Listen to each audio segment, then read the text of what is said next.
Hi, and welcome to another episode of the Thoughtful Talent Show. I'm Jen Werner of Jen Werner Coaching. And I'm Chad Ahern of Talent Teams Consulting. And today we have two new guests to the show. I am thrilled to introduce Jan Peters, Dr. Jan Peters, MBE from England. She is a globally recognized inclusion innovator, building powerful teams and helping design solutions with people in mind. Love that. She owns and operates her coaching practice Catalytic and serves as a Royal Academy of Engineering visiting professor at the Engineering Design Institute in England. The primary focus of all of her work is shifting the conversation around diversity and inclusion in engineering and similar STEM fields, and she does that through a strengths lens. Certified as a Gallup Certified Strengths Coach in 2015, she's helped over 5,000 people connect with their strengths since 2011. She joins us from her home in Christchurch, England. Welcome, Jan. Thank you so much for joining us. Great Welcome, Jan. And it's my pleasure to introduce to you Maureen Rabotin, and she is the founding director of Effective Global Leadership, as someone who spent over 15 years guiding executives through transitions from manager to leadership roles and across different countries. Maureen has a deep understanding of the corporate environment. Her experience as a European product leader for a medical diagnostics multinational and Asian Pacific export director, it's given her a unique perspective on global business. After leaving the corporate world, she transitioned into a career as an intercultural training consultant, and then a global executive coach and certified mentor and coach supervisor. With a foot in each continent, both France and the United States, she invites clients to stop, reflect, and focus on questions such as what needs to shift in me to bring out the best in others, and how can we build bridges across cultural, linguistic, generational, and gender divides. I love this. Her motto is born with talent, shaped by culture, stronger with strengths. Welcome, Maureen. Thank you, Jen. Glad to be here. Hi, Chad. Yeah. So I'm so excited to have you both on the show today. And so because we're going to talk about the CliftonStrengths Talent theme of self-assurance, we brought you on because this is rather low for us. We'll talk about that in a second. Maureen, where does this fall for you in your top 5? Number 2, right up there. Fantastic. And Jan, for you? It's my number 3. Awesome. All right. Well, so in this vein, Chad, where is it for you? It is number 19, so it is well outside my dominant themes, and that's why I'm so glad we have some experts here. Me too, because it's at 29 for me. So knowing that that's too low, that's pretty low for us. It's why we brought Jan and Maureen here to share with us all their great insights about how self-assurance has worked for them. But before we dive into that, Chad, do you want to read us the short description from Gallup? Yes. So to start us off, the Gallup defines this talent theme as follows. People exceptionally talented in the self-assurance theme feel confident in their ability to take risks and manage their own lives. They have an inner compass that gives them certainty in their decisions.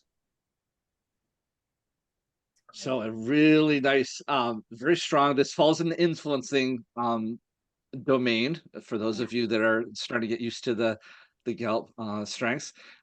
Jan is nice enough to already put it up on her screen as part of her little digital signature and post about, so you can see that it's one of our orange themes. Yep. I want to start us off, now that we kind of know what it means from the general description. What does this look like in your lives? And we'll get to sort of how it interacts with other themes in a second. So I want you to help our listeners understand this theme sort of on its own. Jan, I am going to come to you first with this. Can you tell me sort of how this shows up in your life, or maybe when you first started to experience it or understand it, and how that has sort of demonstrated itself with your interactions with others or in your work? What does it look like?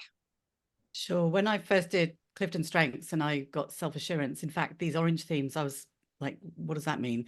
And it took me 6 months before I remembered my childhood family nickname of head office. And I went, oh, And it really chimed because I'd never really connected with, why am I called head office? Why my younger nickname was Contrary Mary? Because I would never take no. I wanted to do what I wanted to do. I had an inner drive, an inner will. And I think it's a theme that I never really even then connected with it deeply until someone I'd known for a long time came to work with me. And she just said, you're just so inspiring and so confident. You just have this thing about you. And I just go, and this is only about like 10 years ago. And I'd never really understood what self-assurance was, even though it's such an integral part of who I am. And it's this invisible thing that for me, it feels like others have seen it, known it, felt it. And I just bring this energy ball in and around everything I do, and this certainty. But maybe we'll talk later about the things that it's even more noticeable, I think, when you've had to become more aware of it. And Sure. it has helped me understand those moments in the past where I've caused discomfort in others, been surprised by a particular outcome that I hadn't expected. So it's easy to focus on the things that it's caused problems for me with, but actually knowing it and understanding it and feeling it and owning it is amazing. Yeah, awesome. Maureen, what resonates out of that, and how does it show up for you? What are the similarities? What are some of the differences? How does it show up in your life? Okay, well, just Jen said energy. I think this energy, this ball of energy, and I never really understood it. And I've done all sorts of personality assessments, which we do in the corporate environment. And I was always off the scale on resilience, strength, going forward. And an example was, I was in Boston and they said, oh, how would you like to go to France to install a CT scanner? And I said, sure, why not? Just be 3 weeks. Yeah, sure. I'd flunked French in high school. So there was, but I just picked up and I told everybody, I'm leaving, I'll be back. And then I went and I came back, not 3 weeks later, not 3 months later, 30 years later. And I'm still there, off and on. So I think that's, and sometimes people confuse it with self-confidence. And I've learned that this self-assurance is how it's perceived by others more so. So I'm not always as confident as you think I am, but I just, my nickname was Wile E. Coyote, just go, let's get it done. And maybe just one anecdote, when I was leaving the corporate world, they had a champagne party. Oh, we'll miss you, we'll miss you. We won't miss your emails. Geez, when you make a decision, you are all in. And that's when I started in my first journey into CliftonStrengths, was realizing that when I made a decision, I got on the bus, drove it, but the bus was empty. But we'll talk about that later. Okay. Oh, wow. So insightful to hear how both of you it's this energy behind it. And I love that about the influencing themes, because I think all of them have that ball of energy behind it. Jan, I was specifically stricken by your talking about that you didn't see it, you didn't know. And it reminds me of, like, my belief is that way too. It's like the nose on my face, like it's there all the time. I don't see it, but everyone else can around me. So yeah, I think that's really amazing.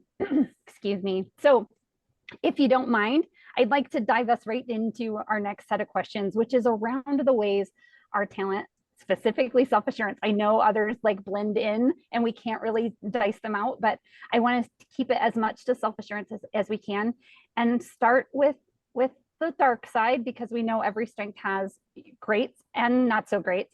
So let's start with that dark side, because for others, when they're just starting out, just learning, they might not see the power of this theme and how it can help or hurt sometimes. So Jan, I'd like to start with you again, if you don't mind sharing with us some of those ways that maybe your self-assurance has tripped you up in the past. Yeah. So there's some of these are reflections, and I even come to connect with moments even now when something will just flash through my brain. And I think one that really, I was at the first Omaha summit in the botanical gardens with another coach, having a chat on this bus that went round, and she was asking me about my strengths, and I was telling her stories of, she said, tell me things when things didn't go right. And I told her this story of this friend of mine who'd said, spoke up when I was trying to organize something. He said, we always do what you want. And I was like, I'm mortified. We don't always do what I want. And I've been cycling this around my head ever since, why I was so upset. But Irma said to me, he stabbed your strength. He stamped on it. And I describe it like, I'm sure other people have got nicer ways. I say it's like someone stamped on your ingrown toenail. And but you know, like, yeah, exactly. Yeah. Really deep inside, and it lasts. And it's not until you work it through and process it that you start understanding, oh yeah, they were probably right, actually.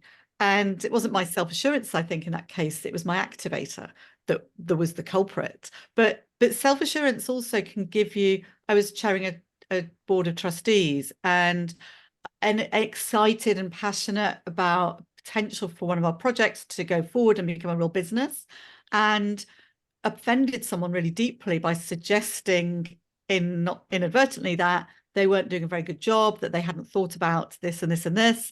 And I just said, we need to do this. We need to do this. We need a paper. We need focus. We need a strategy. We can then get some funding. And I was seemingly so forceful and enthusiastic because this was the right thing to do. This was the saving project for the organization. And yeah, unfortunately, I never had the opportunity to then work out and have a strengths-based conversation. Why had this happened like it did? How could we move it from a conflict, an unhealthy conflict, to a healthy conflict point? And strengths gives us that language. So I think it's given us that language to help us reflect on those moments and then learn them. So, because sometimes if it goes dark, we don't always know that it's gone dark. Right.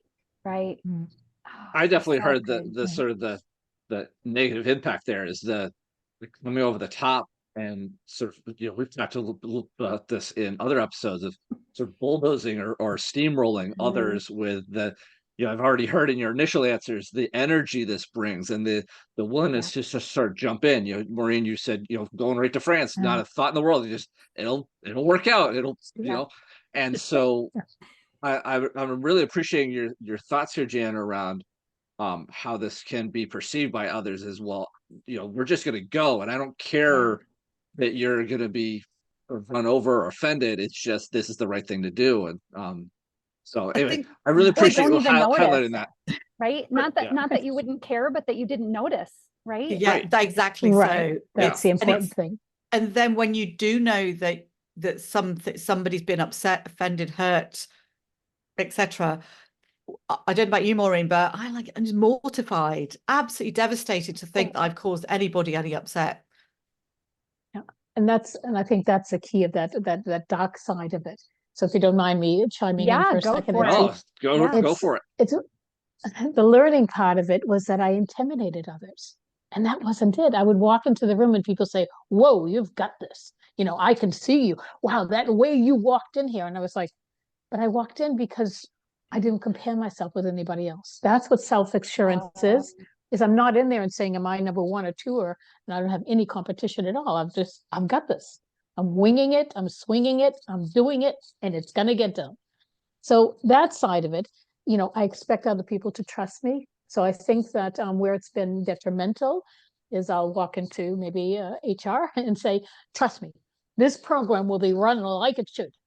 Why don't you give us 9 to 9:15? No, just I've got it. And that is, as you said, Chad, the steamroller. And I don't mean it, you know, and I'm the first to pick up the marker when I'm in a team environment. I'm the first to run everybody over. But it's just because I just know where we're headed. We're here to do something. I don't know about you, but you know, I find I was moved in an organization to a different manager who was a micromanager. And I was like my early 30s. I knew my job. I'd been brought into the organization. And this guy started questioning and asking for evidence and wanted to have micro conversations about everything and anything. And it was just that the underlying message to me was he didn't trust me. And that was it, and in the end I left, of course. Yeah. And well, of course, that's what we do, and we don't know our strengths as we leave. And I think, you know, I work for a lot of United Nations Global Fund, et cetera, big bureaucratic organizations. And that's what I would do. I would want to leave, but I know that I have to dance with the way that they are, because they're not questioning my ability. They're just fitting into maybe a deliberative aspect of how to figure out their paperwork. And I'm thinking even like in that case, it could be like a overactive input, like wants to be involved, wants to have all of the information, needs to know sort of place. And how great is it that we have this language to be able to have these conversations now?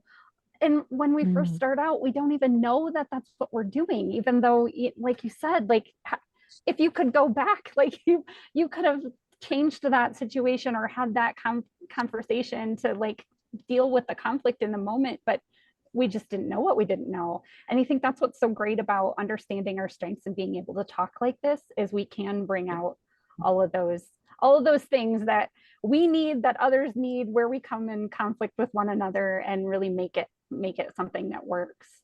Okay. We can laugh with the intensity also. Oh, with absolutely. Others, right? It's not about me, it's about that overdrive and that strength, Yeah. Right, absolutely. I want to come back to something Jen said, though, that really struck me is, you talked about micromanaging and the demonstration of sort of a lack of trust. And what I found really interesting about that is, we know that from all the research, micromanaging destroys trust in general, right? But what was really striking to me about what you said, Jen, is in relation to the self-assurance, it sort of stabs at that internal trust, your internal compass. And I think that's really an interesting idea for particularly people that are just learning their strengths. They're listening to this episode and just starting to understand their strengths. That place of taking the trust away from somebody that has self-assurance, it's going to interact differently than, say, somebody that interacts with me with high responsibility. I usually have I've got this sort of attitude, like, you've entrusted me to do this, I'm going to get it done. For you, though, I was reflecting back on the part of the short description where it says you have an internal compass that essentially directs you, or what to do. Maureen, you've highlighted this really well, of you just go and do, and I got this. you've got this. Right. So it was really interesting to hear you, Jan, talk about how that lack of trust really kind of offends or has a negative impact on the ability of your self-assurance to come through in its best form. I wanted to highlight that real quick. And I think, another part of the dark side of that is about, and if this chimes with strategic, and I see a lot of people with strategic and self-assurance, and the dark side of strategic is failing to share what's the processes going on in your head. And then the dark side of self-assurance about that kind of like trust question is about it falls on those of us with self-assurance, is to communicate better what we think is right and why it's the right thing to do. And that goes back to what Maureen was saying, is I know the program, I'm going to run this. You don't need a detailed itinerary. I know what the program is going to look like. And so it's a great time between the two of you, and noting how this can go to that dark side pretty quick. Jen, I know you want to take us to the bright side of this, because there's so much great power in this. So I'm going to let you ask the next question. Yeah, so to Chad's point, I do want to hear about all the powerful ways that this has made your life and those around you, made the influence on others, because we know this influencing theme works for you, but it also works for others. So can you share with us and Maureen, I want to start with you this time. Can you share with us some of those examples of where your self-assurance just really shines and brings joy to you and others around you? It does bring joy to me. There have been so many benefits in my life, being, going to France. I mean, who would have thought that I would do that? Writing articles in a big publishing company here in the States. And they said, how would you like to write a book? And I said, sure. When would you like it? I wrote an article over the weekend. The book took 2 years and 3 edits. Oh, wow. So I'm just, there was an expression I even grew up, my mother would say, you bite off more than you can chew. But I just love chewing it up, and I know that I'll digest it. So I think the benefit there is that I take those risks. I calculate them as I'm going. I sort of bumbled and stumbled through life. I did a TED talk, and I said, I'll get this. And thank goodness I have other strengths like Maximizer, who reminds me to perfect what I'm doing. So again, the complementary strengths. So lots of benefits. And I'll just see what benefits have it been for you, Jen. Yeah, I think, it is that same thing that just let's do it, let's get moving. And of course, activator comes with that too. But it's something I've noticed is things that other people have said to me is that you share your self-assurance with other people just by being within a group, talking to people. And it's almost like I'm a scientist, so there's an element called gallium, which is used in semiconductors, but it looks metallic and it's very, very soft. And when you rub it, it just leaves it sort of melts as you through the energy from the friction. And it's almost like you're leaving a little bit of it on other people. You're able to share it, and you can say to other people, "You've got this. You're really good. I believe in you." And that is, I think, there's nothing more joyful, is there, than being able to share something that you've just got that for you is cheap because it's just part of what you are, that you can give freely. And so I think in terms of doing coaching and workshops, the joy gets fed back into you, because self-assurance loves nothing more than being able to help other people. Never tell somebody with self-assurance to do something or say, you will come and help me now. Yeah, I need you here. It's actually for the other persons to take that kind of humble approach and say, I could do with a bit of help. Could you help me?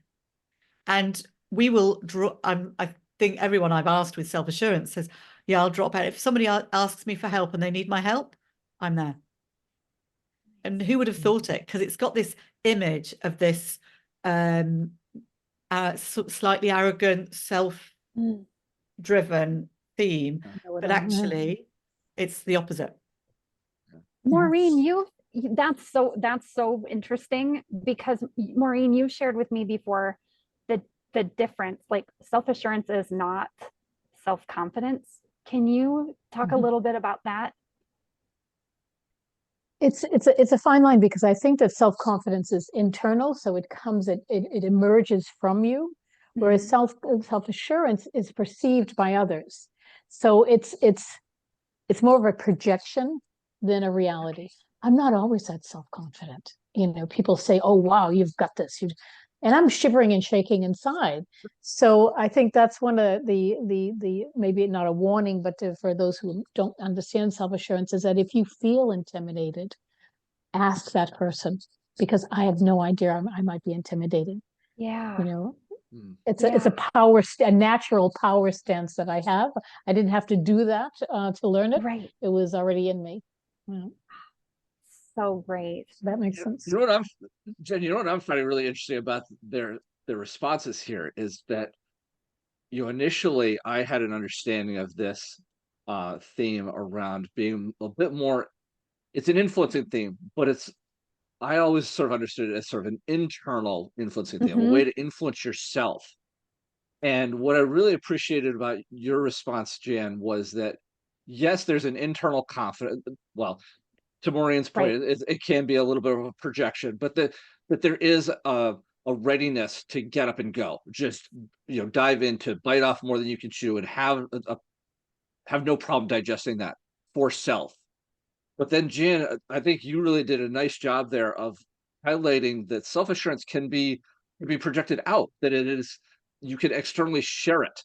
That gallium metaphor was wonderful. I think that's a great thing, that you can essentially let people borrow your confidence. And I think that's really a really good awareness for people to have, that this is both internal, but it can be an outwardly influencing theme as well. And so, just for people get well wrapped up on that internal compass part of the description, also think about how this can be a compass for others, and how you can share that assurance that, okay, everything's going to be okay attitude with others. So anyway, I love the balance. My harmony is liking the balance of both internal and external.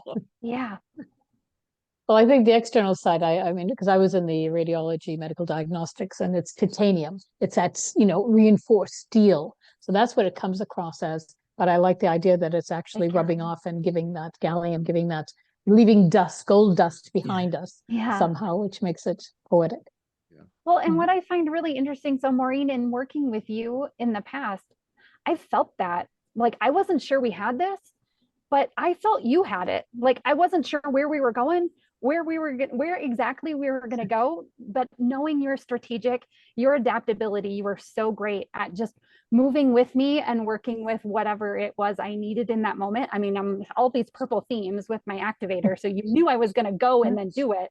But having you there to, like lend me some of your self-assurance, I wasn't ever unsure. So I just love that. Yeah, thank you so much, Jan, for that metaphor of the galleon, because that is what it felt like working with you in the past.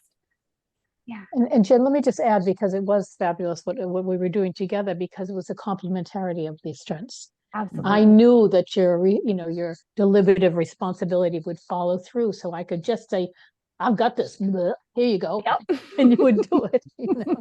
And so we sometimes underestimate that, and then the language of strengths. Sure. And I think that's what it was fun working together. Yeah. Oh, and also that we tend to think that if we're opposites that we might not get along, but sometimes those are the best relationships to have, right? Exactly. I think that's always exactly. The case. Do you ever? Sorry, do you just ever, one thing. Oh, sorry. Yes.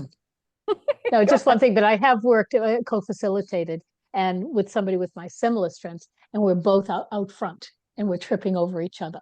So again, reminding yourself that the complementarity is essential. Go ahead, Jen. Yeah. Well, I think one of the in London we do these strengths meetups at the Gallup office a couple of times a year. And one time we were talking about our spouses and or partners, whichever. And it was really interesting how many people had a significant other whose top 5 broadly was their partner's bottom 5.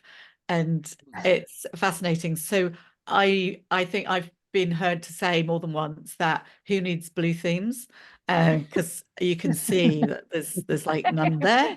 And I do have 3 that come in quite closely, but I've got my business colleague has got all the blue themes in her top 10, and my husband's got, I don't know, 4 or 5 in his top 10 and leads with developer.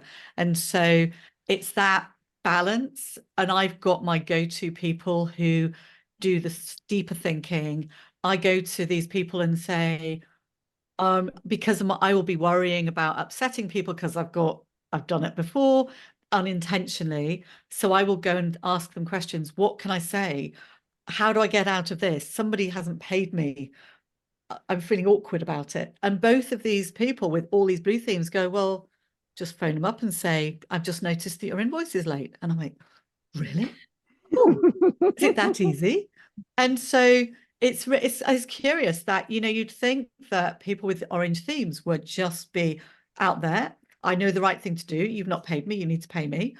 And I get emotionally in turmoil about how do I ask for it? And yet I find these people with these so many blue themes are really unemotional about it. And I think that when you start thinking about how do you manage the orangeness and self-assurance is understanding that they come as a bundle of energy, of emotion, and that can also pull us over to this the dark side, the sort of basement, sort of like darker kind of being not productive for us. And so what we need to do is have that clarity of thought about it and take away that emotion and energy and calm down and go, what do I want to get out of this? Be much more pragmatic. And it's big learning points, I think. Well, I'm loving this. I'm loving this discussion so about shared themes and theme dynamics. We're talking a little bit about sort of the power of 2. What do we find in other people? I'd like to bring this back to the 2 of you and thinking about your self-assurance and your own themes a little bit. We've done already a very nice exploration of the theme kind of on its own. Now I do want to bring in those other themes that you have within yourselves as we think about helping others with self-assurance. Jen and I've put this podcast together to hopefully inform other people that are, getting to know their themes or want to know them a little bit deeper. Are there themes that you commonly pair with your self-assurance within yourselves? Themes that you pair with your self-assurance to kind of get even more boost or bigger energy out of it, or just help enhance its contribution to your work or the team that you're helping. what theme dynamics are showing up for each of you? And Maureen, I'd like to come to you first with this, and then Jen, obviously I want to come to you. You've already started to highlight some wonderful themes within yourself as well as some others. But Maureen, for you, what themes do you go to help get more out of this? I think what I love and within my top 5 would be adaptability and self-assurance. So I've got this, but I'm always maneuvering around the obstacles and adapting to the situation. So even though it looks like that I could almost be arrogant or intimidating, I'm adapting at the same time. I think that's important, and I really rely, and I always often say my top 5 I use so naturally without thinking, that I need to make conscious choices. So my maximizer number 6 is fabulous because I'm winging it, but I want to get it right. So those 2 are really important for me. Great. Excellent. Okay. Nice. And Jen, which themes do you tend to bring to your self-assurance party? I think, Likewise. well, all of them, but I think the one I think's really important is the communication about helping me to understand and make sure that, communication has taken place. George Bernard Shaw, I think, said the problem with communication is the illusion that it's taken place. And it's about that checking in with other people. It's about making sure that my inner drive and mindset to make something happen, to get a good outcome, is actually aligning better with other people. So I've, as we grow older, we learn about other people, and it's that asking the right questions, checking in with deliberative. And I'm off on this road trip, and I just wondered if there's anything you think I should take along with me, or do you want to come? Actually, because I don't like doing things on my own, because communication, but with self-assurance, all the orange themes, like other people, we're not, I find, solo workers. But so I think communication for sure is the one that is I'm learning, and more I do book groups and read things like Humble Inquiry. I don't know if we're going to talk about books and things to read later, but I found that reading in book groups is a great way to really hone that level of communication, listening better, asking greater questions.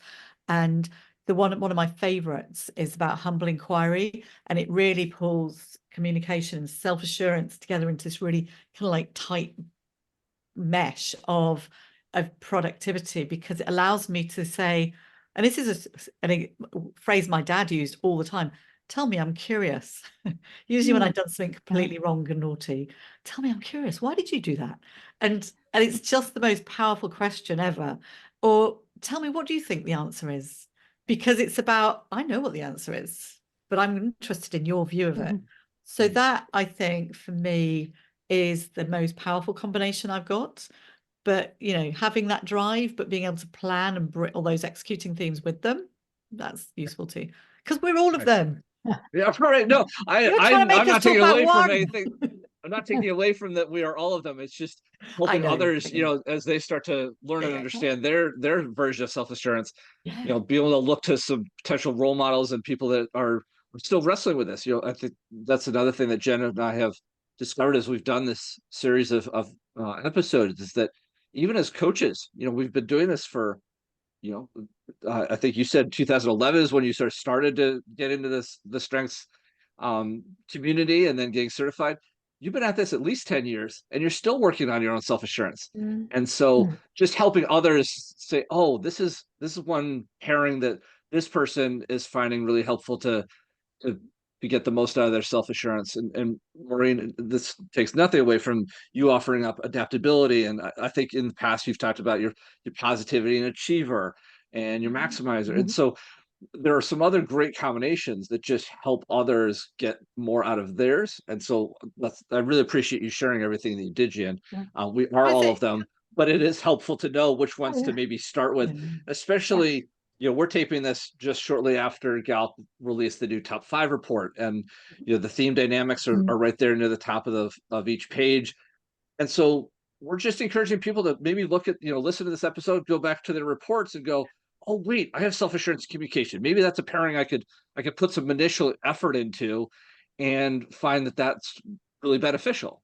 But somebody else might, follow Maureen's path and go, oh, I have positivity and self-assurance. let me listen again to how she uses that, and then be able to go forward a little bit more confidently, but also with a little bit more insight into how to make the most of it. So I really appreciate both your contributions on that. I know Jen. I have one thing I'd like to share. Sorry. Oh, sorry. Oh, And go I, ahead. That's a communication. Okay, Jen. so, well, I just wanted to ask Maureen because do you know we said at the beginning about, self-assurance is almost this, it feels like quite an invisible theme in a way, because it's this kind of inner certainty that's there. But I think it's really useful to be able to pair it and interrogate what is it like with. And I love your description about adaptability, about that, because you've got that inner certainty, but you will then flex and adapt to whatever is coming around to make it work.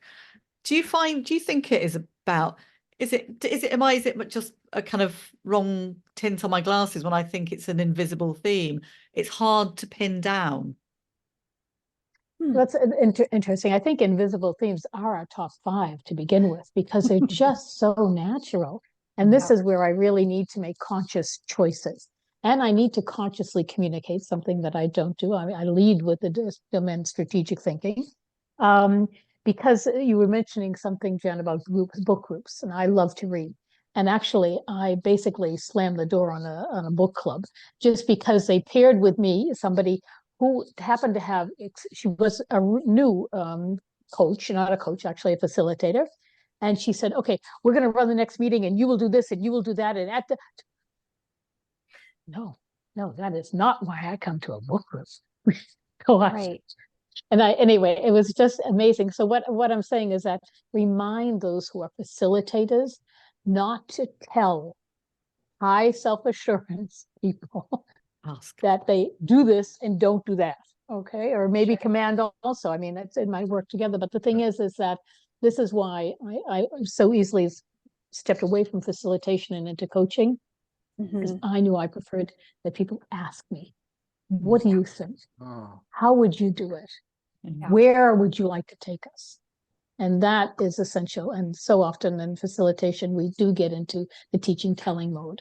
So just a word of warning for those starting out. Oh, that's a great insight. I really appreciate that, Maureen. It absolutely is, because think of all the different ways that people are unheard and unseen, and the power of asking someone, what do you think? Or what do you want to do? So I absolutely love that, regardless of whether you have self-assurance or not. I don't think we should be forcing anyone or telling anyone exactly what they should be doing. We should be asking what way might work best for them. So yeah, great insights. Can I take us to the next question? Okay, I'm gonna. Yes, go for it. All right. So in our experience with clients, because we are all coaches, and we have like a grouping of people that we've coached in the past. Have you noticed or witnessed any unique ways? So we've talked about how self-assurance looks with the two of you. I think having strategic high, having activator high, both of you have similarities around your self-assurance theme. But can you think of anyone you've coached in the past that maybe their self-assurance came out quite differently based on the blend that they have? Any thoughts on that? I think that working a lot with diversity and equity and inclusion, I always say it's the inclusion part that's a difficult part. So including somebody with self-assurance needs to be a conscious choice, because they can, as I've been accused of, reading the room, owning the room, and sometimes maybe taking the oxygen out of the room because I'm so sure what's happening. Invite self-assurance people without labeling them, but asking them, calling them in and not calling them out. Again, that whole idea of coaching them on how might, if you have their opportunity to have their strengths with you, how would your XYZ strength work with the self-assurance that you've got on this decision? Or who else would like to contribute, without accusing them of being, stealing the show. That makes sense. Yeah, it does. Yeah, absolutely. I love that calling them in, not calling them out. I think that's really great. And I think the other piece that we mentioned, I think Maureen mentioned it a moment ago, was about the ask and don't tell, and it's letting people come in when they're ready, because self-assurance, if it doesn't know or have a clear idea, can be quite passive and quiet, and the self-assurance itself will be quiet because it's not got enough information. It's not really sure. It doesn't really mind what the choice is. It just needs, depending on your other themes, it just needs it's actually, if it's not got a preference, then it doesn't matter. There is no drive there. It's when you know the thing to do, the drive steps in. Sure. So I mean, I think being able to recognize that self-assurance is not on 100% of the time. If it doesn't have a preference, or it doesn't know the right thing because there's too many choices, it won't really kick in, so it can be quiet. So sometimes asking people with self-assurance who don't seem to be contributing is, number one, don't assume that they're not interested, that they are disinterested. Don't assume that. They're almost moving towards the deliberative piece of just thinking, wonder what, not sure. And they're watching, listening, observing. And then when it suddenly they work out what is required, like Maureen said at the beginning. So don't assume there's disinterest if they're not participating actively. It doesn't mean there's not anything going on inside. Sure. And then it's letting them step in, or inviting them at the right moment. Have we got time for I've got a story of being on this team, senior tech team. You might tell me no. Can I just add one thing? Can I just add one thing to what you're saying there? Yes, Maureen. And it's just because I saw it on Gallup social media recently. Somebody said this person, pushed back, did not believe, would you coach him? And several coaches or facilitators said, no, I wouldn't go there, if that's his attitude or the person's attitude. But self-assurance has a tendency to say, I know, so therefore you can't teach me anything. And I love that when I have that in teams or in groups. I'm like, and what if you didn't know? Right. What and that inviting them to reflect. And it's sometimes you have to pierce the wall. So I just want to say, we tend to come with a wall of resistance. Don't stop there. If you can trigger us to reflect, it's really valuable. So that actually, with your story, Jen. I'm sorry, go ahead, Chad. No, I just want to build on what Jen and Maureen have just shared here, because what I'm hearing is that taking the time that they might not be, super involved or out front, like we've heard in the first part of this episode, is it almost sounds like time to calibrate that internal compass. It's taking that information in and calibrating it so that then there is a direction. Okay, now that it's calibrated, now I know the direction, and now I'm going to sort of step on the gas and go. You've talked about just this impetus to get going. If you know the direction, go for it. But so in addition, Maureen, your comment about piercing that seems to go to your previous points of invite them to share their thinking. What are they thinking about? How are they calibrating? And I'm going to kind of circle this all the way back to Jen's original question, which is, as you're thinking about different talent themes around this self-assurance, they're going to be calibrating on different things. If they've got relationship building themes, they're probably going to be calibrating a little bit more based on what are the relationships, who's going to be impacted, who else do we need to have in the room? Whereas maybe executing based individuals are going to be thinking a lot more about, okay, what are the actions? How am I calibrating about the order of actions, and then having the certainty to take action. Jane, you've already mentioned that a little bit. I think you highlighted your responsibility theme a little bit, knowing, I'm going to take these certain actions and the confidence to do that. So it's just what you shared was all really wonderful. I just want to bring in that sort of potential analogy that might help somebody, is that time taking, and I don't want to be speaking for you, but it was just something I was hearing as you were talking about taking that time to calibrate that internal compass that we highlighted at the beginning at the top of the show. It's just something I was taking away, and I other listeners may take away something different. I hope I'm not putting words in your mouth, but if you have a reaction or if you think I'm off base, please correct me. But I wanted to sort of reflect back what I was hearing. I think you're spot on. And some of my my best associates. In fact, there's 3 or 4 people I've worked with, and that we all do strength. Well, they don't all do strengths, but they all share input and intellection and deliberative, and in their I think most of them in their top 5, completely randomly. And they're amazing thinking partners. And that is, yeah, I love that in calibrating the compass. It's, yeah. I love that you just brought up those strategic thinking themes, because the one person that I coached that I like, their self-assurance was so very strong. I thought they had command. I thought they were, I thought it came from somewhere else until we got their talents. And then looking at them, their strategic, their input, their ideation, and I can't remember the other one. It was all 4 green, and then the self-assurance. And what I saw in that was really this, like, they had it all in their head. They knew what was going on. They knew where they were going to go, and they had this confidence about them. But Maureen, to your point, it was the inability to explain the steps. Like, they were already to Z or to Y or wherever, and they were really struggling with, how do I take all of this information I have to share and share it with other people? They had people behind them totally following, even though they didn't know where they were going and what was happening, but they had that ability to lead because they had that self-assurance. But they really struggled with how to get that information out and then share it. And I think it was that calibration they were, and now that we have that great word for it, I think it was that calibration of trying to figure out, like, how to get these pieces in the right place so that everyone could be on board and be comfortable. They were on board, not necessarily comfortable. But, yeah, don't you love that? They're following with them. Go ahead, sorry, Jen. Right. No, I'm sorry for jumping it. That I've been using strengths now for like nearly 15 years, and how do you use and why would you use other strengths? And it's about spot on, Chad, calibrating it.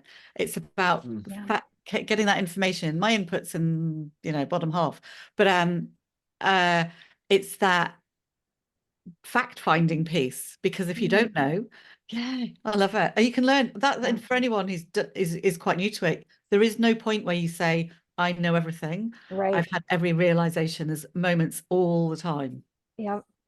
Absolutely. And I just add, when I introduce myself to teams, I no longer tell you what I do or what I did, but more who I am. And that's my strengths. And I invite people, I give them the permission, if you find you're being intimidated by my drive, just let me know, because I can dial it down, because it just comes so naturally. And again, the beauty of the language, we are stronger with strength. So it's great that you talked about sort of introducing this to people and letting them sort of know what it looks like. And we've talked wonderfully about the theme. I am curious if there is an image or maybe a song or something that you would use to maybe introduce just as like an initial nugget to give to somebody to help them start to understand self-assurance. Is there an image that you like to go to? Is there a pop culture reference? I know we've already talked about the Gallium, but I'm just wondering if we move beyond maybe the periodic table. Are there other images that you'd share to introduce them? And reflection, I know why. As a child, I was really impressed with the Superwoman. The Superman approach, or the superpower. Okay. It's just something I loved. I was attracted to, because it was a reflection of how my self-assurance probably showed up. Nice. Nice. I know. And Jen? The image I use to explain it to people is, I see myself as a kitten staring in the mirror. In actual fact, everyone else is seeing this lion in their looking out at them. It might be hungry, it might not. But I'm a little pussycat, which is exactly Maureen, about your if I'm coming across too much, just let me know. Yeah. Oh, I love that. And it's so funny. We had this conversation before, and when you said that to me, I was thinking back to the mini wheats commercials, like the adults eating the mini wheats and it's frosted on one side and not on the other, but they're like a little kid eating the frosted ones, but they're like in a grown-up suit. That's where I went with it, that you have those two sides of, You really are the pussycat, but can be the lion. And that's where my mind instantly jumped when we had this conversation before. Chad, sorry. People see that lion or they Right, see that superwoman. So be kind to us, because you know what? we're not always as strong as we come across. Yeah. Oh, I like that. Yeah. Chad, do you Those- have an We've got image it you anyway. use? This is actually the one episode I really struggled to come up with an image. I think it's because all of my influencing themes are really low for me to start, and so I don't connect a lot with sort of the influencing domain, in sort of a direct way. And so I really kind of struggled around coming up with an image for this one. So I'm just going to bathe in the beauty of the two images they've just given us. I'm going to stay out of this conversation. My mini wheats doesn't really fit in. I'll give you the okay. Well, I'll give you my Wile E. Coyote, because in French we say, beep, beep, here she comes. And I'm like, okay, slow me down. Who do I need to talk to? Make sure everybody's on the bus before I go. Yeah. Oh, so good. Excellent. Jen, do you want to take us to our wonderful last question? Because I know that we've talked a lot about the individual. Yeah. So let's bring this back to the team, in the team aspect of it. So as we think about how others can best interact with those who have self-assurance, what advice might you give to a team leader or a peer to help someone who has self-assurance, really bring out the best of their theme, like really offer the contribution to the team? So what's some advice you might give to someone who has self-assurance to bring it out? Well, sorry, I didn't say who. Jan, go for it. So when I think it's to invite people to say, what is it you would really like to do? What would you like to see happen?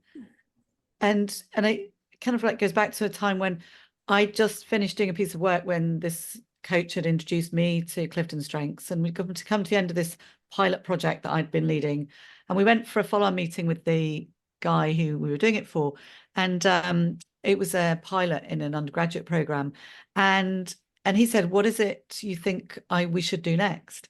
And this coach, she said to me, Jan, just tell him, I know you want to.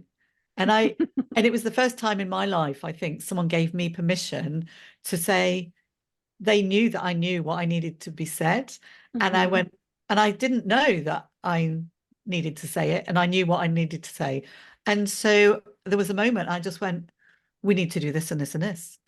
And it was like, oh, and that was an amazing moment of, like, oh, and I think that's when I really started connecting with self-assurance. So it's about, I think if you're in a team or a workshop and you know that somebody around the room is not participating, it's almost like they don't know they have it. And it's about giving them permission to own it. Nice. Yeah, I'd agree on that idea of giving them permission. I think that's really important. And working with teams, because I work with global teams, and that's the idea of culture being the environments in which we have learned to survive and thrive, is that we look at those layers and say, okay, how has this self-assurance been shaped over the experiences by living in different countries, speaking different language, etc. So I have to often work, because the teams, often we speak English in the room, and some of the monolingual people will just say, well, self-assurance and monolingualism, culture where I can and I'm strong and I'm the best, makes it even a bit more need of calibration, shall we say, because they think they're right. And so I often, in a team environment, say, why don't we go around the room and everybody introduce themselves in their native language? And you can see the self-assurance monolingual. Okay, why? Because you know what? We're all got layers of who we are. So the self-assurance is coming across, and it might be intimidating other people. So as a team leader, the team leader needs to also to calibrate and to include, or to tell the self-assurance, if it's an overdrive, the person driving with that, is to, we're really great, your participation has been so active. Who else would you like to join in on the discussion? Inviting them to give permission to somebody else to join in. Because if you tell them to sit down and be quiet, that's not going to happen. Sure. I don't know if that makes sense. Yeah, like you said before, call them in, not call them out. Yes, call them in. Yeah. Right. It's Yeah, really so important good. because otherwise you'll get shut down. Oh, sure. And I think that's the biggest thing. And again, I do see on the Gallup social media people that seem to shy away from that. Maybe the high self-assurance don't, because with their other, strengths, they're questioning, they're pushing back. That wall of resistance is there for a purpose. Don't Mhm. shy away from it. And can I just pick up on Maureen? You Yeah. said about the piece you said about where there was self-assurance, but also if you've got somebody who's got self-assurance but has only just connected with it. We talked earlier about it being in our childhood and knowing that we evidently had it as we were youngsters. One of my most common questions in workshops is, oh, well, how early do strengths demonstrate themselves? And I will say, in my laboratory of 2 children, I can see clearly their strengths that I now know. Now, self-assurance is probably one of the most challenging themes to have as a child, because you're always being told what to do. And one of the things we really hate is being told what to do. And so depending on how challenging your childhood has been in terms of being told what to do, put in a box, being told to be quiet, being told to be shut up, as an adult, that strength may be with you, but it buried deeply in that sore box. It's been stamped on multiple times inadvertently by all those adults and teachers and people around you.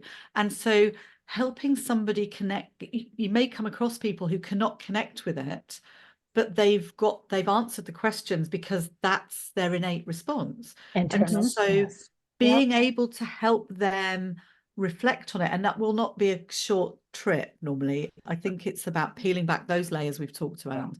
So it's helping them really to go through those learnings, those experiences over the year and year and year.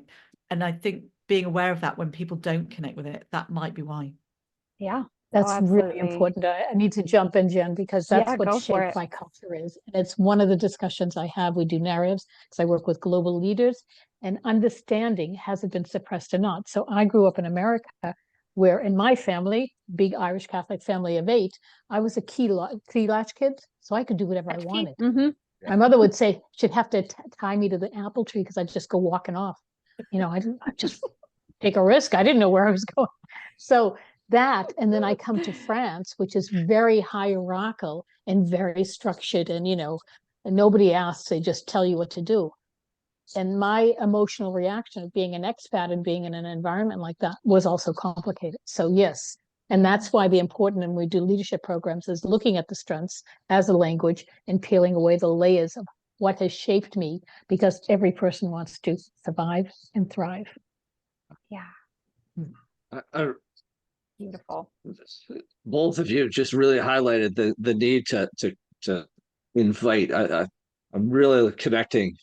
As I said at the beginning, this is my number 19. My influencing themes are relatively low, but the whole idea here of calling out, of inviting inviting the conversation versus calling out people. Why aren't you participating? Why aren't you contributing? And reversing, sort of switching the lens and make it more of an invitation. I'm just really connecting with that, and I really appreciate that highlight, because I think one of the things I was going to mention earlier, we were talking about how this looks in other people, is I've only had, out of the, say, 500 people I have record of, I only have 12 of them that even have self-assurance in their top 5.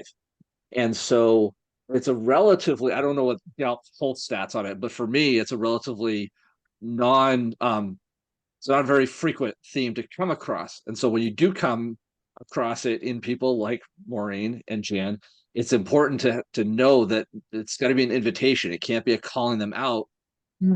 It's got to be that invitation piece. And so, it's just something I really wanted to highlight and repeat, because I think it's so worth remembering as people listen to this, that is the way to interact with people that have this self-assurance.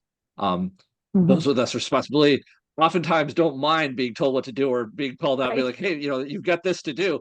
That's great. I'm on that. But self-assurance here, it's got to be the invitation. So thank you very much for highlighting that fact. It really is the invitation, because otherwise, once you tell me that I have to, should, I always say I don't do should, woulda, coulda. You don't tell me what to do. Otherwise I have an allergic reaction. Yeah. And that's when things start to degenerate. Yeah. Mm. So as Jen posed the initial question, for team leaders that are listening to this and have people with self-assurance on their team, they'll call them out, call them into the conversation. So Right. yeah. And be careful with that micromanaging, because we just heard it both from Jen and Maureen. They don't want to be told what to do. Invite them into the conversation about what needs to be done. Yeah. Yeah. I think it's also it's that appreciation from those of us with self-assurance is actually what is the motivation behind all those questions. Right. It's two ways, isn't it? Two-way street. Right. And you mentioned it, Jen, too, and I'll go back to it just because it's that labeling thing too. As facilitators, coaches going in and seeing the team, do not draw any conclusions. Don't, just because they have self-assurance, or, again, we know that, but it needs to be repeated often. These are not labels. Correct. Yeah, definitely agree with that. Mm-hmm. We've spent an almost wonderful, I mean, it's been an hour. It's been an amazing hour. It's flown by. To wrap us up, though, I'd like to, in the coaching tradition, invite our participants to help us wrap up the show. And so I'd like to invite both Maureen and Jen to offer maybe 1, 2, 3 key points. And maybe if we can keep these as quick bullet points for people to quickly take away. Are there some key points you need to like to reiterate from this episode, or something that we might not have touched on but you think is super key to this self-assurance theme? Jen, I'd like to come to you first, and then we'll wrap with Maureen, and then Jen and I'll wish our listeners some information about how to get a hold of you. So Jen, how would you wrap us up? What are your two or three key takeaways? For me, self-assurance is people don't know they have it. So being aware that somebody doesn't know how they come across is a way to connect with them. But once you can connect and understand and help them understand what they bring to the group, it can be shared amongst everybody. And I think for me, it's about ask, don't tell. And I think also self-assurance needs other themes. And so being able to share the love and be generous with yours, but also people with self-assurance, in my humble estimation, are incredibly generous with their self-assurance. Nice. Wonderful. Great points to take away. Maureen, what are yours? I just add, if you're feeling intimidated with somebody with high self-assurance, no, there's a person beneath all of that. Help them to open up, help them to remove the shield. My high resilience for years now, I understand it's been that self-assurance, and have fun. Follow them on their compass, on their wrists, on their travels, on their, people look at me and say, well, where are you going to live? Or what? I don't know, just do it. I'll just, I'm happy when I get there, So I don't judge and don't label. Be curious as facilitators, as coaches, and as team members and team leaders. The curiosity is the beauty of strengths. Excellent. Wonderful points to wrap us all up. So I really want to thank you very much for contributing everything you've shared today. As Jen and I highlighted at the top of the show, this is not a high theme for either one of us. So we've definitely learned a lot. I hope our listeners are as grateful as we are for everything that you've shared. Yeah, we absolutely love the vulnerability. Yeah, go ahead. Oh. Okay, no, just on that labeling is because you mentioned earlier, where is it in the Gallup's data? And I think I was upset to learn that not many women have this. And I said, wow, I mean, why not? Am I too masculine? Am I too this? So don't label. Again, I go back to that, because it may not be as frequent, but it's all things are good. This was so good. And you both opened up and shared with us some of those vulnerable places where self-assurance has been offended in the past, has been stabbed, so we want to just thank you and celebrate you and your self-assurance. Thanks for sharing it with us and our audience in this time. Like, we've learned so much. I think I could speak for both of us and say we've learned so much, and so appreciate both of you. Yeah. So if you are listeners, if you've liked this episode, we encourage you to leave us a comment, a review, engage in the conversation, offer up other thoughts. We also encourage you to click the subscribe button and on whatever platform you listen to us.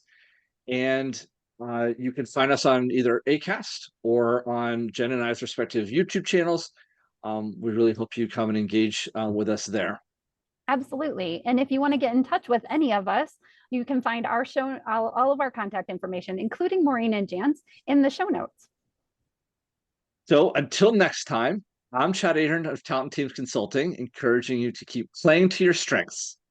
And I'm Jen Werner of Jen Werner Coaching, encouraging you to be uniquely you.